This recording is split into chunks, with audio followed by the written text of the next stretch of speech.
കഴിഞ്ഞ ദിവസം ഉണ്ടാക്കിയ കുട്ടിപ്പൂക്കളെ നമുക്ക് ഹെയർ ക്ലിപ്പാക്കിയാലോ? അതിനായിട്ട് ആ പൂവിന് ഗിൽറ്ററിൻ്റെ ആ സൈഡ് അയൺ ബോക്സിൻ്റെ ക്രോസായിട്ട് വരുന്ന രീതിയിൽ ഇങ്ങനെ തേച്ചെടുക്കുക കേട്ടോ. അപ്പോൾ അത് ഏകദേശം ആ രൂപത്തിൽ കിട്ടും. പിന്നെ അതിനെ 2 കളേഴ്സ് എടുക്കുക. ഞാനിപ്പോൾ വൈറ്റും പിങ്കും ആ ഒരു കളേഴ്സാണ് എടുത്തിരിക്കുന്നത്.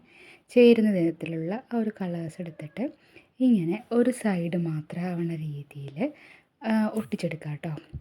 പിന്നെ ഒരു 3 സെൻറ്റിമീറ്റർ ഉള്ള ഒരു അലിഗേറ്റർ ക്ലിപ്പ് എടുത്തു. അതിലേക്ക് പോളൻ ഇങ്ങനെ ക്രോസായിട്ട് ഞാൻ ഒട്ടിച്ചെടുത്തു കേട്ടോ. അതിന് ചേർന്നൊരു പിങ്ക് കളറായതുകൊണ്ട് അതെടുത്തു കേട്ടോ. എന്നിട്ട് അതിന് ശേഷം ഇങ്ങനെ 1 സൈഡ് പിങ്കും അതപ്പുറത്തെ സൈഡ് വൈറ്റും വരുന്ന രീതിയിൽ ഞാനിങ്ങനെ ഒട്ടിച്ചെടുത്തു കേട്ടോ. 3 പൂക്കളാണ് ഞാൻ എടുത്തത്. നമുക്ക് സ്റ്റെൻസിലൊക്കെ ഒന്നും ഇല്ലായിരുന്നു. ഞാൻ ജസ്റ്റ് വരച്ചെടുത്ത് വെട്ടിയെടുത്തതാണ്. അതുകൊണ്ട് ഈ ഷേപ്പൊക്കെ അതൊക്കെ യൂസ് ചെയ്യുകയാണെങ്കിൽ കുറച്ചുകൂടി പെർഫെക്റ്റ് ആയിരിക്കും കേട്ടോ. അപ്പോൾ അങ്ങനെ ഇങ്ങനെ ഒട്ടിച്ചെടുക്കുക കേട്ടോ. നല്ല രസമായിരിക്കും കേട്ടോ. ഇങ്ങനെ നല്ല അടിപൊളി കോൺട്രാസ്റ്റ് കളറൊക്കെ ആണെങ്കിൽ. എന്നിട്ട് ഇത് ഇങ്ങനെ ഒട്ടിച്ചെടുക്കുക കേട്ടോ. കുറച്ച് നേരം നമ്മളിങ്ങനെ പിടിച്ചൊക്കെ വെക്കണം. എന്നാലേ അത്രയ്ക്കും പെർഫെക്റ്റ് ആവുന്ന രീതിയിൽ ഒട്ടിച്ചെടുക്കാൻ പറ്റുള്ളൂ. ഫൈനൽ ലുക്ക് ദേ ഇതാണ് കേട്ടോ.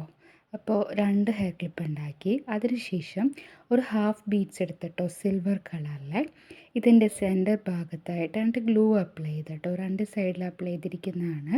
അതിനുശേഷം ഞാൻ ആ ഒരു ഹാഫ് ബീഡ്സ് ഒട്ടിച്ചു കൊടുത്തു. ഇതാണ് ഫൈനൽ ലുക്ക് എന്ന് പറയുന്നത്. പിന്നെ കുഞ്ഞു കുഞ്ഞു ഡോട്ടായിട്ടുള്ള സിൽവർ ബീഡ്സ് എടുത്തിട്ട് ഇടയിലൊക്കെ ഡെക്കറേറ്റ് ചെയ്തു. ഓക്കെ, അപ്പോൾ നമ്മുടെ ഹെയർ ക്ലിപ്പിൽ റെഡിയായി. ഇതാണ് ഫൈനൽ ലുക്ക്. ഇഷ്ടമായ ലൈക്ക് ചെയ്യുക, ഷെയർ ചെയ്യണം, സബ്സ്ക്രൈബ് ചെയ്യുക.